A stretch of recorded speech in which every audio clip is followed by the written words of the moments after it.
Hey, what's up everybody, it's your boy Prof Trough, and today we're watching Gigguk's. I spent $1,000 on buying waifus in gacha games. God damn, that's a lot of money, bro. So let's check it out. My boy's insane, bro. That's insane amount of money. Hi, I'm Gigguk, and I just spent $400 for a fucking JPEG.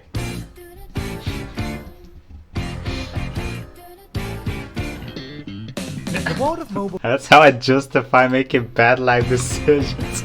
The world of mobile games is a weird and twisted one that generally doesn't conjure up the best of images. Misleading ads, basic gameplay, generic sponsorship reads from some bullshit YouTuber trying to make a quick buck. Yo, why you focus on me? Go back to the game foot! It's a space that's been memed and mocked by pretty much the entire gaming community, but in the past few years a subgenre of the mobile gaming world has been gaining a lot of popularity. Gacha games. Fate Grand Order, As Your Lane, Fire Emblem Heroes, Dokkan Battle. If you've been hanging around the anime community for long enough, I'm sure you. I only know of FGO out of all those. And now the, what was it, Genshin Impact that I'm playing on PC. But that doesn't feel that much like a gacha. I mean, it's a gacha game, but you don't really feel like you need to pay money in order to progress. You've at least heard of one of these, because you know someone who sold their soul to one of these games, and if not, you've definitely seen hentai. Hey, he's got my boy Merlin. Because there's a lot of them, like a lot of hentai, and it's really good as well. I don't know what point I was trying to make. While gacha isn't limited to anime, a huge Yo, FGO has some dope ass hentai, bruh. I'm just gonna throw that out there. I'm just gonna throw that out there. portion of weebs are playing them, and they're making numbers that can't be ignored. As of right now, Fate's Go has made over $4 billion and was the most talked about game on Twitter in 2019, beating out the likes of Smash Bros, Final Fantasy, and Fortnite. While I've personally dabbled in them, I've never stopped myself from getting in too deep because of my preconceived perceptions. Talk to anyone in the community and it's always about salt, spending money, and self-deprecating memes. Do a quick Google search and you see articles about stories of addiction. The man who spent $70,000 on Fate Go. How is that even possible? Like, why? Wouldn't you have it? You can just buy an account that has every single character in the game for like a couple thousand, I'm pretty sure. Not even that. Or another guy who spent over $6,000 getting one character in Grand Blue Fantasy. It's kind of mental. Basically, bro, guys, I'm gonna give you an advice. If you want a certain character in all these games, you can buy an account with that character for like 20 bucks max. Legit. Don't roll for it. Buy an account with it, if that's the most important thing for it. I'm not saying that that's what I did. I did that shit, but it's way cheaper than actually rolling for that, because that's luck. almost everything you hear makes you wonder why anyone would even want to get into these games. So most of the information I've gotten from the various references I've made in my videos have been through talking to many of my friends over their experiences with it. But I wanted to change that. I wanted to see what the deal with these games were, despite a community that seemed to be built on a foundation of sodium chloride. Inform those of you who've never played before what the gacha game experience is actually like, and really pin down how and why people could spend a large amount of money to become whales. Why would anyone actually spend hundreds of dollars for a PNG? Is the secret really just cute anime girls? This is my journey to the bottom of the pit, that is Gacha Hell. Hell is only a word. Reality is much, much worse. Let me show you.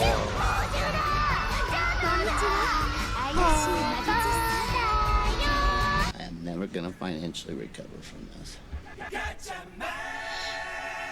Now you may be thinking, wow, Gigguk, that was a really long intro, but are you sure you didn't just make this video as an excuse to fund your addiction for cute anime girls? No. This was for science. Science. I really wanted to immerse myself in the world of Gacha, but to understand the whale, I needed to become the whale. Breathe its air, swim in its ocean, consume the same diet of high-rarity SSR anime titties. So I set to myself a budget of $1,000, which by everyday standards seems way too much money to be spending on anime PNGs. It wasn't. and in the wide world of gacha, it's not really that much at all. Yeah, it's actually nothing if you want to roll for all the fucking characters. We'll get back to that later. But first, a quick word from today's sponsor who funded me on this stupid endeavor. No one! Oh. I did this. I did this to me. But for real though, even though I could have been sponsored by many of the games I'm about to talk about. Yo, I'm gonna be honest with you, my boy looks like he could use a couple more hours of fucking sleep. Those anime bitches have now been kind to him. We'll get back to that later. But first, a quick word from today's sponsor who talk about, I decided against it because I didn't want any sponsorships to be able to influence what I can say in this video, and more importantly, I didn't want you to think that anything I did say in this video has been affected. In other words, I am not making my money back in this video. I just thought it would be funny for you to see me blow $1,000. So with that said, here were the ground rules. I wouldn't play any game I've been sponsored by before for the same reasons, and I wouldn't spend money for the sake of spending money. I didn't want to just blindly throw cash away for no reason, but if there was something I've really wanted, I would truly try to get it and not limit my spending like I would usually do. Oh, Basically, yeah, if I was he, going to he whale, didn't show it. Come on, bro, you can't do that. That's like the most exciting part, see what you got. I needed a reason to whale. So with that in mind, I set up a fresh PayPal account, put $1,000 in it, and I would just play until the money ran out. This really did sound like a good idea in my head when I started this video. Before we go any further though, for those of you not in the know, I should probably explain what a gacha game even is. The term gacha game refers to the digital implementation of the gachapon. The Bandai trademark capsule toy dispenser. They're kind of like toy vending machines that you can... I actually didn't know any of this shit. Okay, interesting. We're actually getting fucking valuable information. Toy dispenser. They're kind of like toy vending machines that you can find essentially all Awesome over anime. Japan. The basic principle is that you have a standard pool of prizes which you can insert money into to get one of them, with no guarantee of which one it would be. If it's not the one you were aiming for, then tough luck, you gotta put more money in and try again. It was only a matter of time before someone had the bright idea to implement this on a wider scale digitally, and that's exactly what's happened. Dragon Collection is often credited as being the first gacha game. It was a card battle game where you'd amass prize by playing a game and completing quests and opening chests, but that's not really important because what's really important is that it made Konami a shit ton of fucking money. Nowadays, modern gacha games implement a wide range of different systems, but the core mechanics remain the same, using some form of digital currency, whether it be earned through playing the game or with real money or both, to pull from a finite pool of prizes to obtain units. Oh shit, seeing all those fucking SSRs kinda hurts my soul, bro. What kind of fucking account has that many fucking players? Jesus. Can be referred to as rolling or pulling or something. Oh, did I So skip it? basically, when you hear to obtain units or equipment, money or both, to pull from a... Listen, this looks amazing, right? But what fucking Fate Grand Order does not tell you that is that the higher the fucking rarity of the character, the more fucking materials it takes to ascend that motherfucker. And at one point, when you have this many fucking SSRs, it's gonna take you like 50 years to ascend all of them. Actually, real time. Yes. finite pool of prizes to obtain units or equipment that can be used in-game, which can be referred to as rolling or pulling or summoning. So basically, when you hear about gacha games and you hear about a bunch of grown-ass men sinking their life savings to obtain a super rare PNG of their favorite anime girl, this isn't true at all. They sink their money into the chance of obtaining a super rare PNG of their favorite. And usually that chance is 0.0. Well, there's only 1.0.0000065 anime girl, which is far more logical. And that was the world I was about to enter. The fuck was that shit? The first step was choosing a gacha game to play, which was definitely an easy choice. Ooh. To say that there are a lot of Wait, there is a Bleach gacha game? Ooh, might give that a shot. I'm proud about that. Okay, come on. The first step was choosing a gacha game to play, which was definitely an easy choice. Dragon Ball gacha game, or Bleach gacha, a Fire Emblem dragon game. I don't know what Azulane is. Final Fantasy, Grand Blue Fantasy, Romancing Saga. What the fuck? What the To say hell? that there are a lot of gacha games is like saying that there are a lot of stars in the sky, or Fate has a reasonable number of anime adaptations. There's pretty much a game for every niche and popular franchise, from turn-based strategy to rhythm games, card games, classic JRPGs, so I wasn't exactly lacking in choice. I wanted to experience the spectrum, so initially I made a list of about 7 games that I wanted to try out from various different genres and franchises, so I downloaded them all and said, alright, let's get started. So I was a fucking idiot. In my mind, I thought this was going to be easy. Download some anime games, blow a bunch of cash trying to obtain some big fat anime titties. Yeah, most of the fucking gacha games require a unreasonable amount of time investment. Not just money investments, they require time as well. Document my results. Wham bam, get them easy YouTube views. But then I quickly realized that by far the biggest investment I would have to give wasn't actually money. It was time. So me being the genius that I was, starting 7 games at once, at the beginning my days would look something like this. Alright, time to do my daily missions. Okay, time to sleep. These aren't the types of games you can marathon for 40 hours and complete. They are designed to be played in small bursts for a very long time. After about a week I was in serious danger of burning out or getting admitted to a psychiatric hospital, so I cut my losses and whittled it down to 3 games that stood out to me the most. Arknight, Dragalia Lost, and Raid Shadow. I'm just fucking with you. It was Fago, okay? Why Fago? Because the Jichis are better in context, okay? There, I said it. Are you happy? While 3 games wasn't the initial sample size I was hoping for, I feel it was more than enough to give me a general idea of the structure. That's still a Because lot. whatever the gameplay, the basic gacha formula was always identical.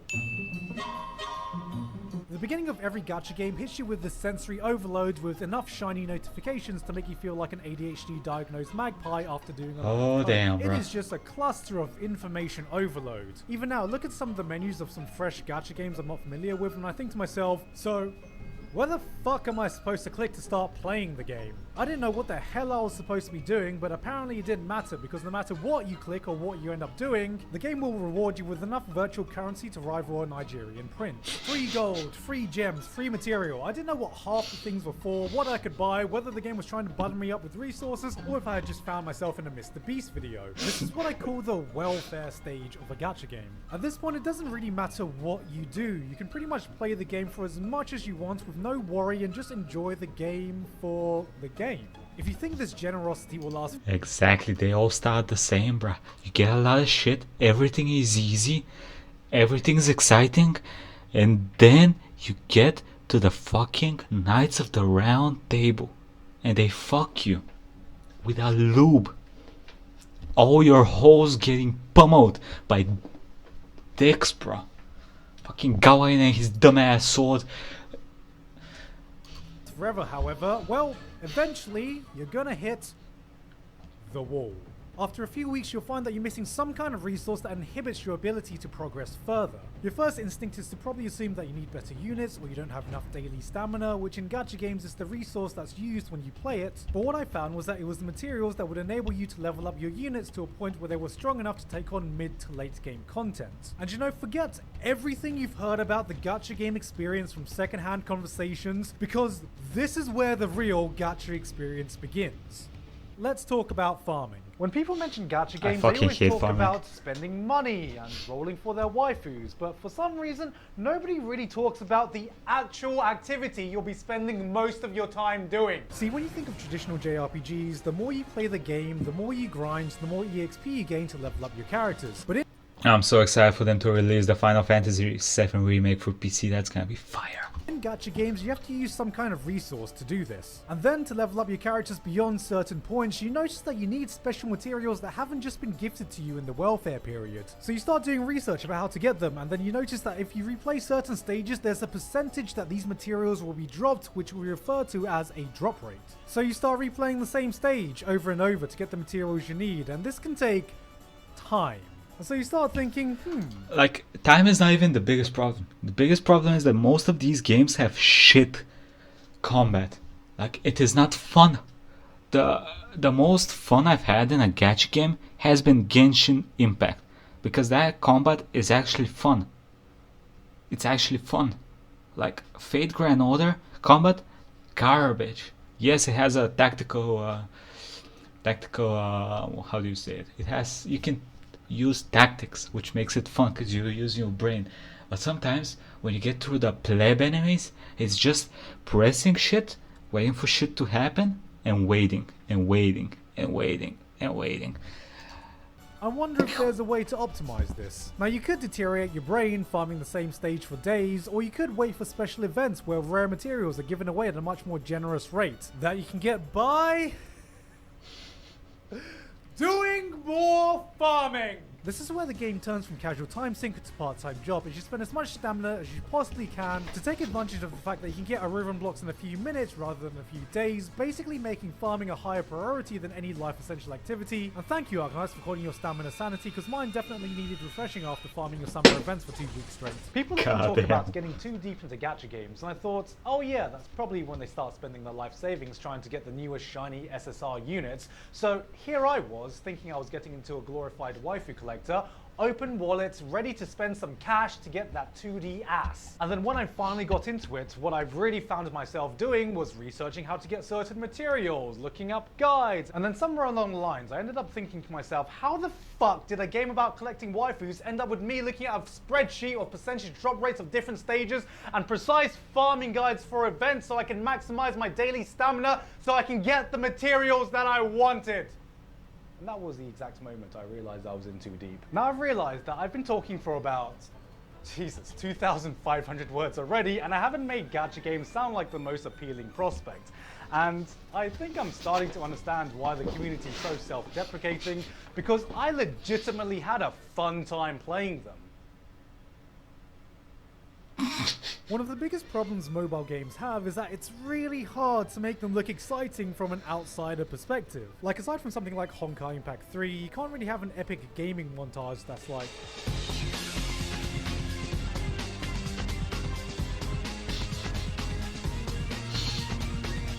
Gart, what are you doing?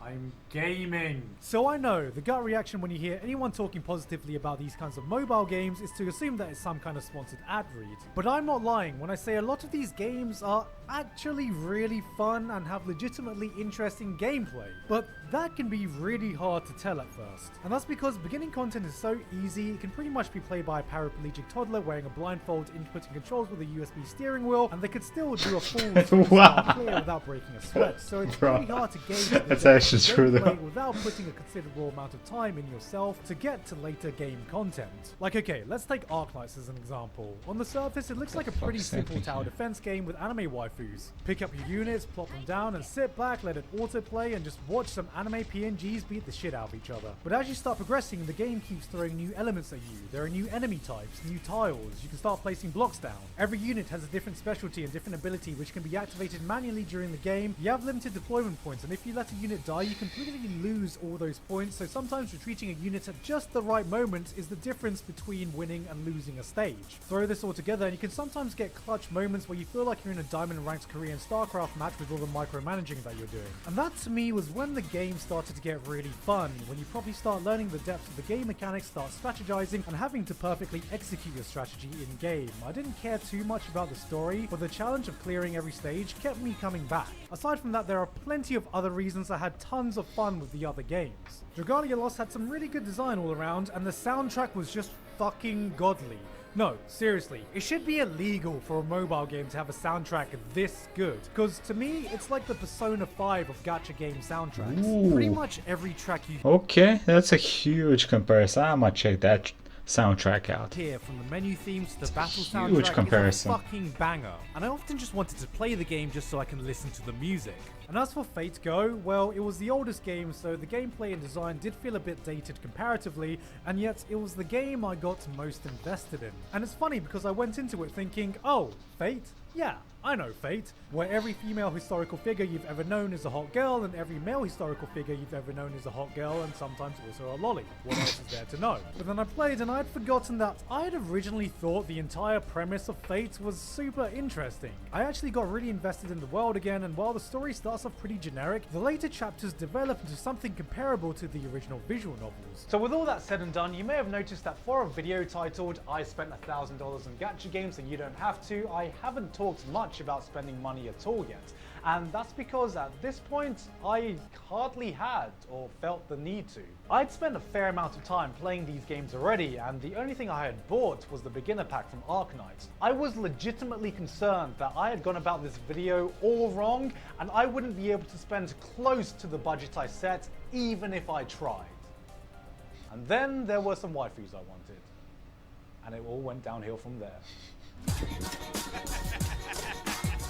Mobile games have been around for long enough that the general monetization model is pretty well known now, and I think because of that there's a stigma that a lot of these games are kind of pay to win. But with the specific games I played, I didn't really see that. With enough of an understanding, the games could be cleared with low rarity and free units. And there would always be a system where you could generate enough premium currency to be able to save up to get stronger units to help you. So aside from some super hard challenge modes, you aren't really locked out of any content by being free to play. And I fully agree. I feel like you can go through the whole FGO with a free-to-play account and using friends' OP characters. You know what I mean? I definitely think it's while there possible. were EXP packs or the likes that you can buy to help save you some time, I never really felt the need to spend huge amounts of money on them. I don't think there's a better example that illustrates this than Fate Go, because you cannot pay to get rid of any of the grinding. Getting stronger units doesn't even make the process go any faster. It just means It makes it slower. They take more shit. They take more grinding. I remember a game my fucking 5-star in FGO and being like, yeah, I'm happy as fuck. And then you have to wait for Monday so you can farm fucking saber currencies, and it requires 10 million for it to go to 2nd, 3rd, 4th ascension, and I'm like, I want to die. you have to grind more to level them up. The only thing you can use your cash for is to refill your stamina, but nobody does this Fucking because it's far Arrowbride. more efficient just to wait for special events when you are given a lot of rarer materials, and only a fucking madman would use their Saints Quartz for anything other than rolls. Why? Because it's not pay to win. It's pay to waifu. And guess what I ended up spending most of the budget of this video on? Ooh. Oh damn. Oh damn. Ooh, damn, he got some fucking nice ass waifus. That's right, we're like 15 minutes into this video right now, and I finally get to talk about spending money for some PNG waifus. To some, it may blow your mind how a PNG could hold enough value that anyone would want to spend a significant amount of money to obtain it. But when you run this game continuously every day for a decent amount of time, where a large portion of that time is you watching your PNG units do PNG stuff, a decent looking PNG doesn't start to seem like a bad idea. Basically, a whole load of things can happen to make the value of a PNG go up enough that you would want it. For example, after playing Arknights for a while, I saw this banner up and I thought, shit, I really want Texas because I have nothing better than a 4-star Vanguard on my team, so it's my weakest role that I had to fill out, and also, she's hot. And I also really wanted Lapland because she's one of the best guards in the game with the ability to silence, which is really, really useful in the later stages in the game. She's got also, she's hot. And then the Schwartz banner came out, and then, well, I didn't really need her, but she was in a swimsuit, and it was a summer event, and also, she's hot. Oh yeah, I should probably explain what a banner is. Unlike a traditional gacha machine, the prize pool in virtual gachas are massive, so the chance of you getting the exact units you want by just randomly rolling is minuscule, especially if it's a high rarity unit. To offset this, gacha games normally have rotating banners, where certain units on the banner have a higher probability of showing up than usual. So instead of having an abysmal chance of rolling exactly who you want, you have a slightly less but still abysmal chance of rolling exactly who you want. Some people even plan months ahead, saving up their virtual currency for upcoming banners, which pretty much guarantees that you'll never ever get the character you're actually aiming for when you want them, in a universal mechanic called rate up is a lie. Or alternatively, you can be completely satisfied with everything you have before a hot new banner suddenly gets released and you just feel like... Which took me, inevitably, to the gacha itself. This is it, alright? This is what you're here for. Alright, who is it? Who is it? No! The one 5-star I didn't want from here. As much as I was enjoying the games, I knew there would come a point when I would have to sell my soul to the Gacha lords. And so I started with the Arknights. I bought the most expensive $99 premium currency pack to see what it would actually get me and what the experience of rolling would actually be like. Now in Arknights, 6 stars is the highest rarity that you can go, and the chance of getting a 6-star is 2%, while the chance of getting a 5-star is a mere 4%. Did I get 2 6-stars? I'll be honest with you, those odds seem pretty good. I didn't see. Nightingale, let's go. Holy oh my god! Oh, I got both 6 stars in one roll. So this is me getting 2 6-star units and a 5-star unit in a single roll of 10. And I remember feeling like I was high on enough cocaine to OD a baby elephant, and that's when I realized, oh, this is dangerous. I've been to a casino exactly 3 times in my life, and it was a okay experience. I don't think it was really my scene. So I can wholeheartedly say that getting the waifu you are aiming for felt way better than winning money. Why? Come on, come on, this is it. This is it. Yes! you got Finally! I have no fucking clue. It doesn't make any logical sense to me either, okay? Like, who even fucking needs this shit? Like, what can you do with this? Eat? Pay rent? Survive? It doesn't even have a fucking swimsuit edition. What the fuck's the point? And I know some of my brain's up here like, look dude, I know human evolution didn't create dopamine so you can get off at the sight of getting some SSR anime titties. Which is why I think it is important to be aware of the possible That's dangers. fucking hilarious, It's bro. easy to get addicted to the feeling of rolling. And with no limiter to how much money you can throw into the gacha system, this can pile up really quickly. Limited banners make you feel the urge to get a unit before it's not available anymore. It's a sales tactic that's as old as time, so you should definitely keep this in mind before starting to spend any money. Because if you don't keep track of it or set yourself a limit, you can It's find yourself gone. spending far more than you really should. But not every game is the same when it comes to the stinginess of the gacha system. With Dragalia Lost, it was just giving away free rolls, and I was getting all the units I needed before I could even think about spending any money. And with Arknights, I feel it was a fair balance between me getting the units I was actually aiming for, and me recklessly overspending because I didn't feel like I needed anything close to the most expensive pack that I bought. But I had yet to take on the final boss of gacha summoning rates. That's right, Fate Go. In Fate Go, the chance of rolling for the highest rarity 5-star servants is 1%. So the chance of you actually rolling for the exact 5-star servants you want is less than 1%. And that's why to me, Fate is the final boss of gacha, and as much as I held it off, when I saw that there was a special Fate Apocrypha event coming up, and as someone who has watched Apocrypha and enjoyed it, Oh, I played during this fucking event. This is the one where you had to beat the bosses and it gave you that fucking shitty currency. And after this, it was the Nobunaga event, right? I knew my time had come. I think. There were some servants that I wanted. Yeah. This First for up sure. was Mordred. To me, she was God, always the I wanted to roll for the fucking fuck, what was this chick's name? Work brain, work, you fucking shitty brain. Whatever, I wanted this so bad. that I wanted. But I First did up not get was her. Mordred. To me, she was always the superior saber because I've got a soft spot for spunky, arrogant anime girls, and also she's hot. And the second was, of course, Astolfo. Look, it wasn't for the memes, okay? Just go watch Fate Apocrypha and tell me that Astolfo isn't cute as fuck, alright? Yes, I wanted Astolfo, okay? Because you know what? I'll be honest with you, I have a Stofo. He's garbage. I love my boy, but he's garbage. Like, actually in game, he's garbage. Sometimes it takes a real man to become best girl. The targets were simple, Mordred and Astolfo. Anything else would be a nice little bonus. I'd saved up enough free Saints Quartz, which is the premium currency of the game. I streamed it on my Patreon Discord server so I could share my salt. I knew my chances, and I knew what was coming next. Under overwhelming odds, there is only one thing I can do. I gotta whale the shit out of this. Dear Gacha Lords, Okay, please let's see bless it, us let's see it. roll What does he with get? Good waifus Come on, bruh. and good gacha luck. And I will be a good weeb from now on, I swear to God. Mordred was a 5-star, so I thought it would be better to go for the harder one at first. So I started rolling, and... Oh, come on, yes! I got No fucking way. No fucking way. This lucky motherfucker. from now on. I swear to God. Mordred was a 5-star, so I Bruh. thought it'd be better to go for the harder one at first. So I started rolling and... Oh! Come on! Yes! I got her. On my second 10 roll. Oh, by the way, did you guys know that in FGO, if you want a 5-star, if you actually want to roll for a 5-star efficiently, you never do the 10 rolls. You always do 1 rolls. You have a higher chance of getting a 5-star that way. Come on! So this was a good fucking roll.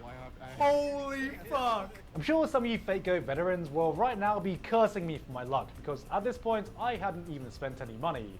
And looking back, I probably should have quit while I was ahead. Should I have just given up while I was ahead and I was winning? But all that was He left- got the alternative version of Ku. That's a nice I roll, just bro. given up while- Ku's one of the best fucking lances in the game. Well, not this version of Ku, but he's decent as well. I was ahead and I was winning. But all that was left was Astolfo, which was a lower rarity servant, so this was going to be easy. Right? Right? So I rolled. Oh my god. Why? And I rolled again. Another one! Another one. I've got it, 5 now. And I rolled again. Man, now that I'm doing this, $20 for 110 roll isn't, it's quite a lot. And I Yes, kept it rolling. is. But you know who I got? Not fucking Astolfo. But you know what? I wasn't gonna let that phase me. As Simon from Gurren Lagann once said, if it's not 0%, then it's basically the same as 100%. With a True. credit card. I think that was exactly what he said, don't quote me on that. So I knew what I had to do. It was time for me to stop holding back, take my training weights off, and power up to my final form. Forgive me, Wallet, but just this once, I must go all out.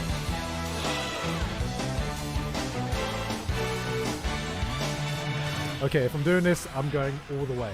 So you're telling me there's a chance? It's funny because I have viewed this on the other side where I'm just like, why are you getting so excited over a fucking PNG? I don't get it. Did I get Jack?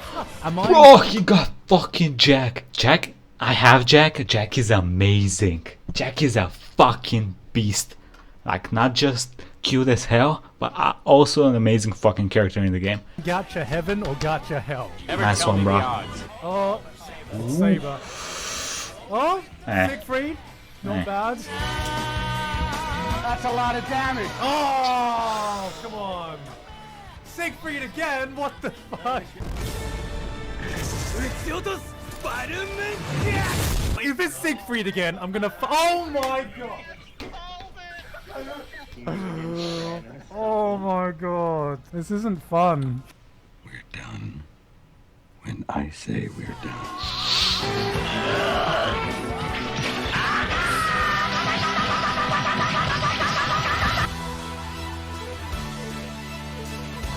What's he doing? Stop it, please!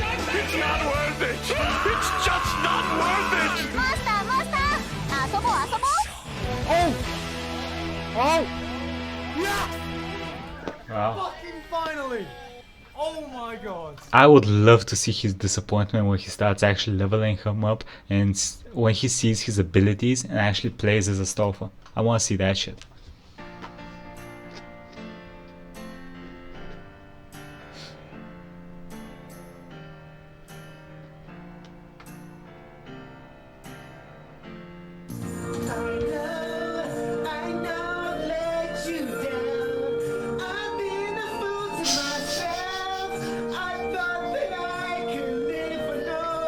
That was a few weeks ago, and now I think I'm ready to put a stop in this journey. Overall, I've spent $0 on Dragalia Lost, $150 on Ark Knights, and $650 on Fate Go.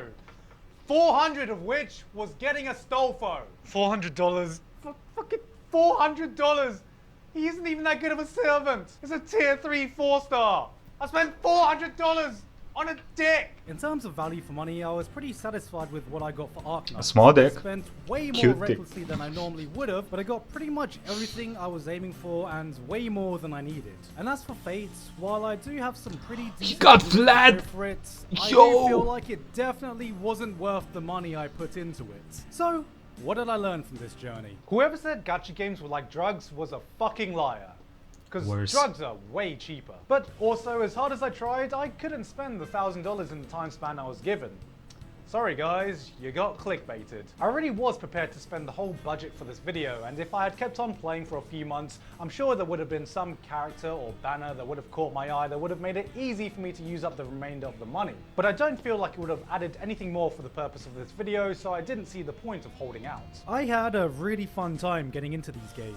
I'm way past the point where I needed to play them for the purposes of this video, and I'm still playing them. It definitely changed a lot of my perspective when it comes to mobile games and the reputation that they have. I came in cautious of the predatory monetization systems you hear about, and while I can definitely see some of it in action with some of the gacha systems, I was certainly surprised how little you hear about the positive experiences you can find here. I think you have to treat them differently than you do traditional games where you pay a set amount and you get a set experience, because what impressed me the most is how flexible gacha games were. It really does cater to every kind of playstyle for every kind of player. You can legitimately get away with being a free-to-play player, investing just a small amount of time each day and be able to clear all the content that's available, eventually, while having a fun time doing so.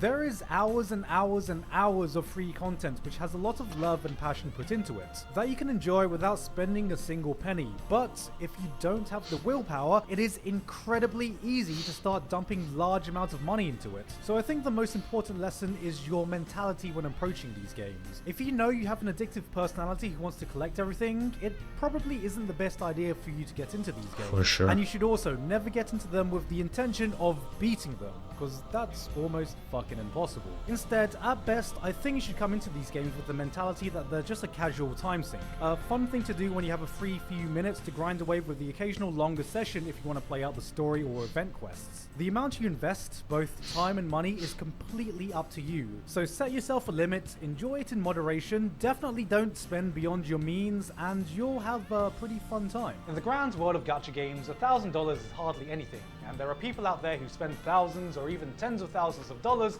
and still don't have everything that they want. So remember, there will always be a bigger whale.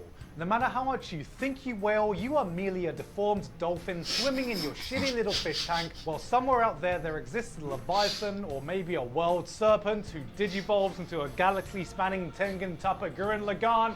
Who the fuck knows? Because no matter what your opinion of the gacha system is, if there's one thing I can shit, bro. it's nothing if not transparent. And that's why the culture to me makes complete sense. Much of the community is so self-deprecating because we knew exactly what we were getting into when we started this. Yes, we do. We chose this. We did this to ourselves. So now I truly do know. That's hell I walked into. And now that this video is done and I have no more reason to stay in the gacha hell that I purposely threw myself into for the purpose of my own curiosity, I have just one problem. How the fuck do I get out? Yeah, good luck, bruh. Hey guys, hope you enjoyed that video. Yeah, that video was fucking awesome, bruh. It's so true though. Like, most of the games are fun. I have just one final advice before I send you all off. If you're gonna play FGO and you want a certain character, as I've said, don't spend money on the roles. Buy a fucking account. Way cheaper. 100% you get that shit. Speaking through experience. Way cheaper. Especially if you're buying a fucking was it a Chinese or a Japanese account? Like, those shits are cheap as a motherfucker. The NA accounts are a bit more expensive, but they're still way better than fucking rolling on them. Like, he could have gotten a Modred plus Alfonso account for like 30-40 bucks max, probably even cheaper. But he spent like, what, he spent like 650 to get them. I mean, he got some other shit for sure, but still. Anyway, that's all I have to say for this. Like, gacha games are fun. Y'all should check out Genshin Impact if you've not. It's pretty good and it feels a lot better. Plus they have a huge update coming soon, I think. So anyway, it's your boy Prof. Drop, like, comment, subscribe, and I'll see you next time. Everybody have a nice day.